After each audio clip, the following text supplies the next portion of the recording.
Hi guys, welcome back to our channel Zindagi 2.0। और आज हम बात करने वाले हैं अटल पेंशन योजना के बारे में। अटल पेंशन योजना गवर्नमेंट ऑफ इंडिया आपको सोवरेन गारंटी देती है कि वो 60 साल की उम्र के बाद आपको पेंशन देगी। ये उन लोगों के लिए है जो आपके ड्राइवर हो सकते हैं, आपके स्वीपर हो सकते हैं, माली हो सकता है, कोई भी हो सकता है गार्डनर, और मतलब उनको नॉलेज नहीं होती, वो जी तोड़ मेहनत कर रहे हैं अपने परिवार का पालन पोषण करने के लिए, लेकिन इन सब चीजों के बारे में जब तक उनको नॉलेज नहीं है तब तक वो इसको अवेल नहीं कर पाएंगे। और ये सबसे ज्यादा बेनिफिशियल उन्हीं के लिए है। आप और हमारे लिए ये 1000-2000 मैटर नहीं करेंगे दोस्तों, लेकिन उनके लिए करेंगे। उनको जब 60 साल की एज के बाद कोई नहीं पूछता ना, तो उनको यही एक सहारा होगा और वो आपको उस समय दुआएं देंगे कि किसी ने हमारा साथ दिया था। तो इसीलिए थोड़ी देर के लिए मुझे 5 मिनट दीजिए और आपको एक चीज मैं समझाना चाह रहा हूं, आप उसको समझिएगा। उसके बाद आप डिसाइड करना है कैसे क्या करना है, ठीक है? तो मजा आएगा। तो आगे चलते हैं।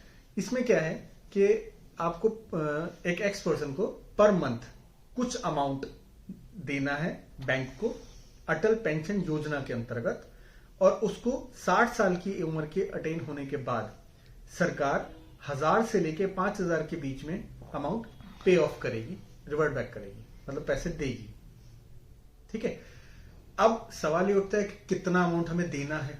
वो बहुत ही नॉमिनल सा होता है। जैसे मान लो कोई 18 साल का पर्सन है तो उसको सिर्फ 42 रुपीज देना होगा per month. Per month 42 rupees, I think so कोई ज्यादा नहीं है।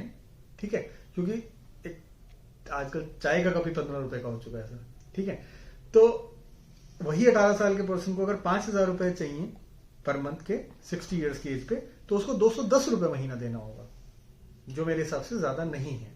ठीक है, ऐसे ही अगर उसकी एज जैसे जैसे over the period of time उसकी एज बढ़ती चली जाएगी, ये अमाउंट भी इंक्रीज होता जाना जाएगा। ठीक है, अब जो 40 इयर्स की एज है उसको अगर 1000 रुपए महीना चाहिए तो वो आता है 291 रुपीज पर मंथ देना पड़ेगा उसको आज से। मतलब 40 इयर्स की एज है किसी की तो उसको 291 देना है। ऐसी एक स्लैब है पूरी। और वही 40 इयर्स की एज को अगर 5000 रुपीज चाहिए तो उसको 1454 रुपीज देने होंगे, यानी 1454 रुपए। ये फिक्स रहेगा, महंगाई बढ़ती रहेगी लेकिन ये अमाउंट फिक्स रहता है, ये नहीं बढ़ता है over the period of time. ठीक है, एक बार आपने फिक्स कर दिया तो फिक्स रहेगा। अब सपोज अब इन लोगों के पास, अगर जैसे हमने पहले बात की, इनके पास पैसे नहीं होते इतने ज्यादा, तो अगर ये डिफॉल्ट कर जाते हैं, मतलब बैंक में नहीं दे पाते हैं, तो बैंक क्या करेगा? क्या वो स्कीम खत्म? नहीं, ऐसा नहीं है, वो खत्म नहीं होती। उसमें अगर 100 रुपीज पर मंथ का है उसका कोई प्लान, तो उसमें 1 रुपए पेनल्टी कटेगी। अगर वो 1001 to 500 रुपीज कटने हैं, मतलब उसका प्लान है, तो उसके 2 रुपए कटेंगे। ठीक है, अगर 501 to 1000 रुपीज तक का पर मंथ का है तो उसमें 5 रुपए कटेंगे पेनल्टी के, और अगर 1001 पर मंथ से ज्यादा है तो उसके 10 रुपए कटेंगे। ठीक है, अब इसमें एक इंपॉर्टेंट इंफॉर्मेशन उनको हमें बताना जरूरी होगा कि 6 महीने के बाद अकाउंट फ्रीज हो जाएगा। अगर ऐसा डिफॉल्ट आप कर जाते हैं, 6 महीने तक आप पेमेंट नहीं करते हैं, तो अकाउंट को फ्रीज कर दिया जाएगा। बैंक के पास अथॉरिटी है। ठीक है, 12 महीने के बाद अकाउंट को डीएक्टिवेट कर दिया जाएगा। ठीक है, तो आपके पास ज्यादा ऑप्शन नहीं है कि आप उस चीज को लिंगर ऑन करते जाएं, हाँ ठीक है हम नहीं पे कर रहे, कोई बात नहीं, ऐसा नहीं है। गवर्नमेंट इतना भी नहीं दे रही।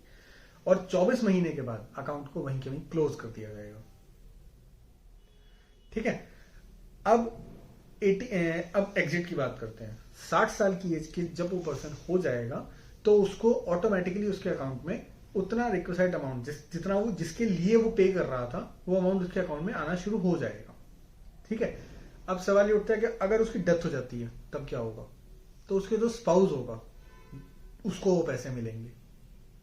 ठीक है, अगर सवाल ये उठता है कि वो 60 साल की एज से पहले ही अगर उसकी डेथ हो जाती है तब क्या होगा? तो ये पॉलिसी वहीं के वहीं रुकेगी, पेंशन योजना, और उसकी जो डिसीज्ड हैं, जो उसके नॉमिनी हैं, उनको ये पैसा मिलना शुरू हो जाएगा। क्लियर?